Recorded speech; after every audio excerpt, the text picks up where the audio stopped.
Article 64. Kanina pa namin pinag-uusapan. Yeah. Ako, di ba?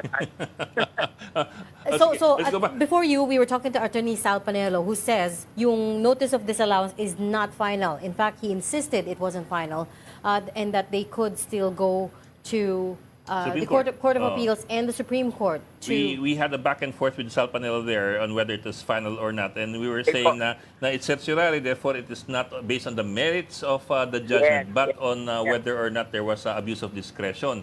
But zooming into that Yep, abuse of yep. discretion po, what in particular defines abuse of discretion? I mean, what could overturn a judgment like this? If you could give us concrete examples. Hindi mo nasunod yung due process. For example, binigay ko nga doon sa isang interview, nag-exit conference ka, pinaliwanag mo na hindi siya naka-attend, ganon. Pero ito yung sa regular.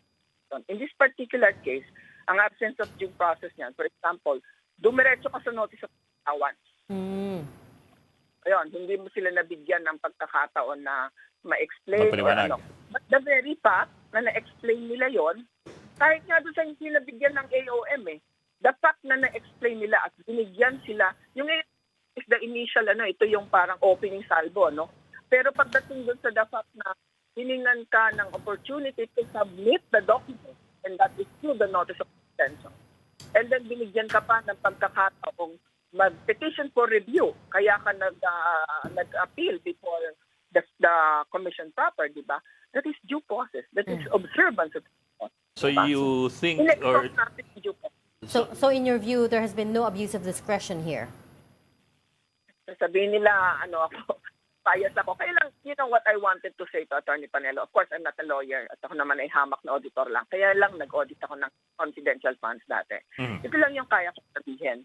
When we talk about validity or regularity of transactions, meron tayong tinatawag na finality of audit.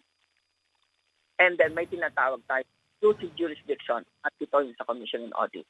Pag sinabi nilang, hindi pa final yan, pinapalabo lang nila yung kwento di ba? Tinetechnical nila ng husto. Hindi final as to the process kasi nga because of meron pa silang karapatang tumakbo sa Supreme Court. Pero as far as the Commission on Audit is concerned, inano na ng Commission proper, pinakamataas na ito ng authority ng Commission, di ba? And I will again repeat, yung tinatawag nating finality audit, The COA has the exclusive authority in determining the regularity or validity of transaction of expenditure. So, palagay ko medyo mas piling matitisan yun. At tama kayo, Ed, tama si Regina. Ang hinahabol na lang nila, habulin nila rather, kapag mag-claim sila sa Supreme Court is of course yun, nagkaroon ba ng grave abuse? At yung grave abuse na yon, ayan. Tinignan ko, base sa aking karanasan bilang isang commissioner, nakaupo naman din tayo dyan. Marami kaming nahawakan na kaso.